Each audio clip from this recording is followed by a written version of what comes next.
सोना अपनी माँ और बाबा के साथ बड़े से घर में रहती थी। 3 लोगों के परिवार के लिए वो घर महल से कम नहीं था, मगर सोना की माँ सुषमा उस घर का काम करते हुए बहुत थक जाती थी। बेचारी छोटी सी सोना भी कितनी ही मदद कर सकती थी। एक दिन सुषमा रसोई में काम करते हुए गिर गई कि तभी सोना दौड़ी दौड़ी अपनी माँ के पास गई और उठाने लगी। माँ, मैं तुम्हें उठा नहीं पा रही हूँ, तुम बहुत ही भारी हो। उस दिन सुषमा समझ गई थी कि अब उससे अधिक काम नहीं हो सकता, तो उसने सोना के बाबा सोमेश को कहकर एक नौकरानी रखने की बात करी। ए जी, अब मुझसे ज्यादा काम नहीं होता, अब मुझे आराम चाहिए।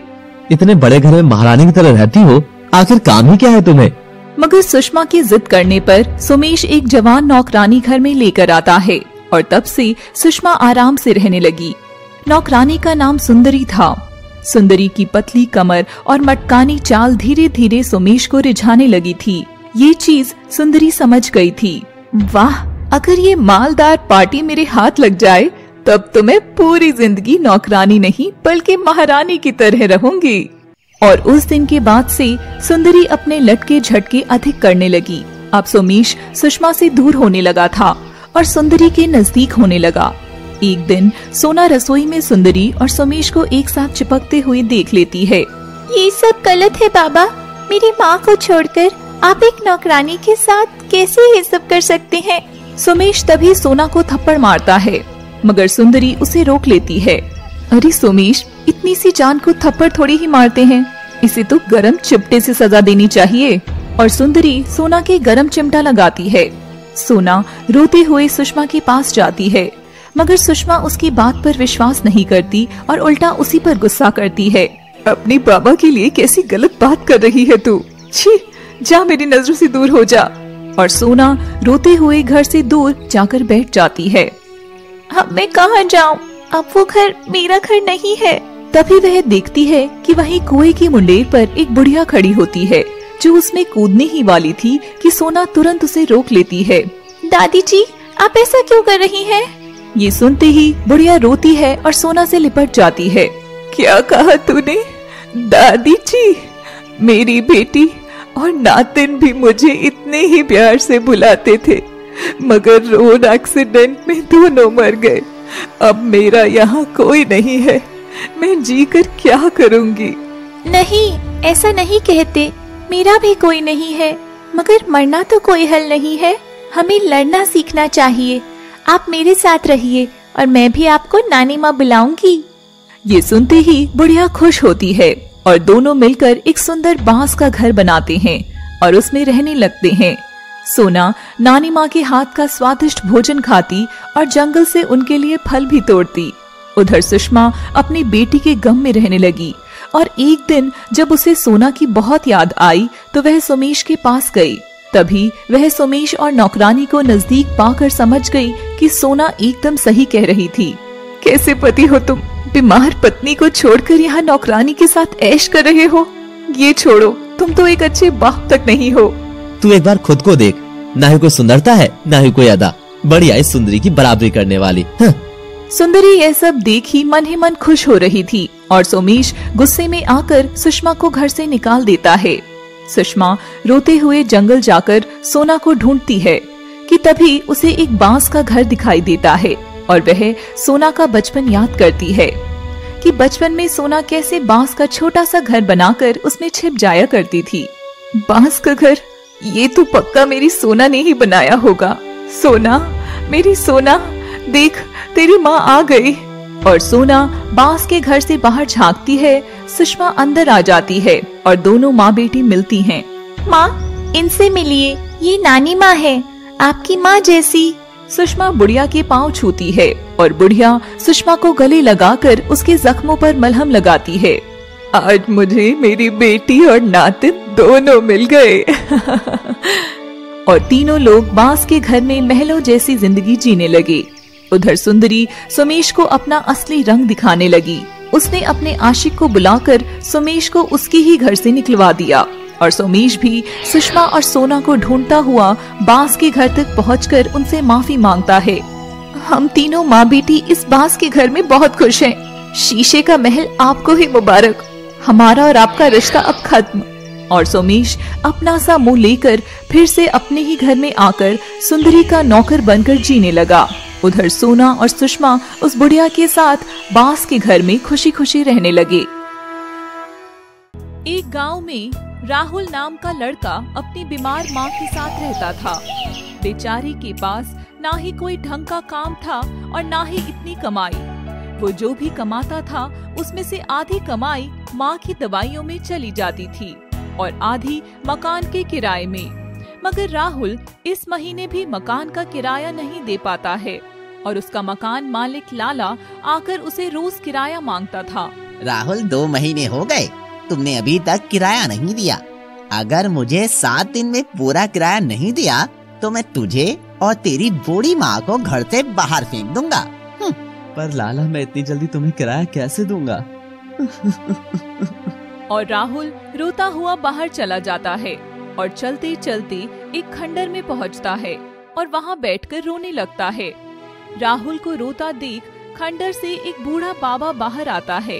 क्या हुआ बेटा, तुम क्यों रो रहे हो? राहुल बाबा को सारी बात बताता है। अच्छा, तुम रोना बंद करो और मेरे साथ चलो।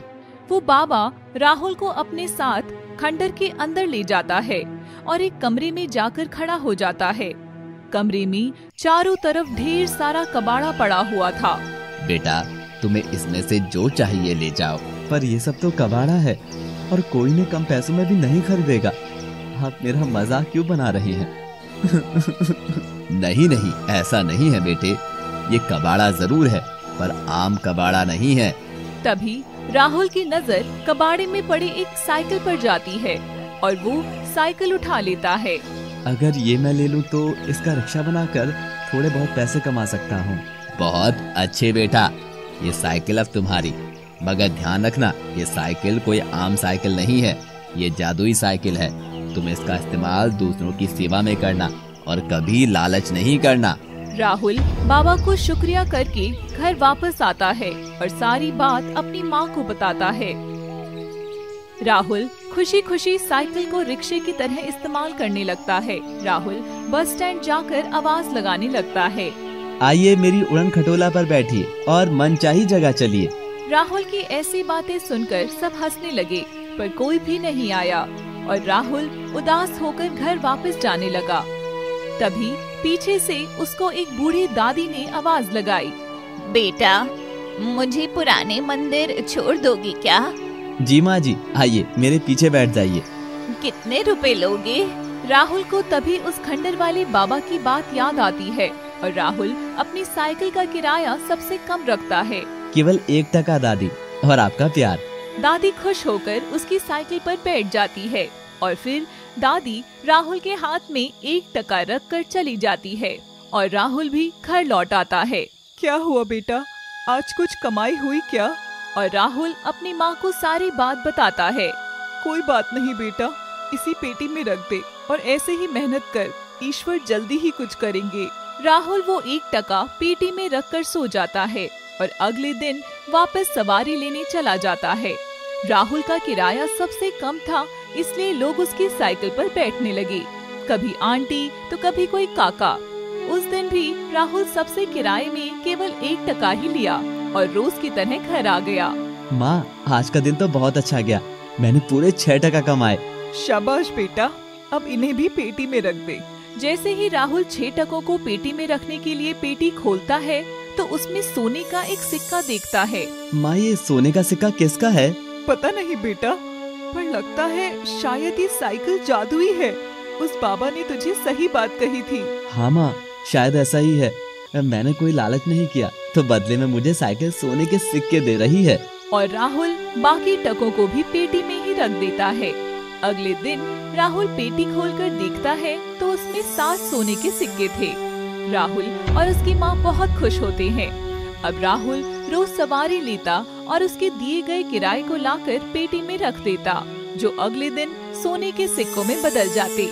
माँ, कल लाला किराया लेने आएगा तो मैं 3 सोने के सिक्के उसे दे दूंगा और 2 और दे दूंगा ताकि वो आगे 2 महीने तक हमें परेशान न करने आए। अगले दिन राहुल लाला को 5 सोने के सिक्के देता है। तुम भिखारियों के पास खाने को दाना नहीं तो ये सोने के सिक्के कैसे आए? राहुल और उसकी माँ लाला को कुछ नहीं बताते और लाला पागलों की तरह बड़बड़ाता हुआ बाहर चला जाता है। कुछ तो बात है, इन दोनों के हाथ जरूर कोई बड़ा खजाना लगा है। और धीरे धीरे गांव की सारी सवारियां राहुल की जादुई साइकिल का ही इंतजार किया करती थी और बाकी रिक्शे वाले बस मक्खियां ही मारने लगे। उन सभी रिक्शों का मालिक एक ही था, जो कि लाला ही था। एक दिन लाला सभी रिक्शों वालों को अपने पास बुलाता है। तुम सबके सब मर गए हो क्या, जो आजकल रिक्शा भी नहीं चलता तुमसे? मालिक हम क्या करें, कोई सवारी हमारे रिक्शे पर बैठती ही नहीं है। सब उस राहुल की साइकिल पर ही बैठना पसंद करते हैं। क्यों, ऐसा क्या है उसकी साइकिल में? मालिक राहुल हर सवारी से किराए में बस 1 टका ही लेता है। कुछ तो राज है इसके पीछे। किराए में सिर्फ 1 टका और 7 दिन में मेरा किराया भी दे दिया। मैं आज तो पता लगा के ही रहूंगा। और लाला राहुल के घर के बाहर चोरों की तरह जाता है और खिड़की में से अंदर देखता है। बेटा, आज वाले पैसे भी पेटी में रख दे, ताकि सुबह तक वो भी सोने के सिक्कों में बदल जाएं। ठीक है माँ। भगवान ने हमारी सुन ली है और इस जादुई साइकिल को हमारे पास भेज दिया। दोनों सो जाते हैं। अच्छा, तो ये सब इस जादुई साइकिल का कमाल है। अगर इसे मैं चुरा लूं, तो मैं गांव का सबसे अमीर सेठ बन जाऊंगा। और लाला राहुल की साइकिल चुरा लेता है और अगले दिन उसे खुद चलाने लगता है। एक औरत साइकिल देखकर राहुल के बारे में पूछती है। वो मेरा ही लड़का था, मैंने उसे काम से निकाल दिया। औरत साइकिल पर बैठती है और लाला बदले में उससे 10 टका किराया मांगता है। लाला साइकिल चलाने लगता है कि तभी साइकिल उसे मजे चखाने की सोचती है। अच्छा बच्चों, पहले राहुल से साइकिल चुराई और अब सवारी को लूट रहा है। रुक जा, अभी तेरा लालच दूर करती हूँ। और साइकिल अपने आप ही हैंडल घुमाकर लाला और पीछे बैठी औरत को नाले में गिरा देती है।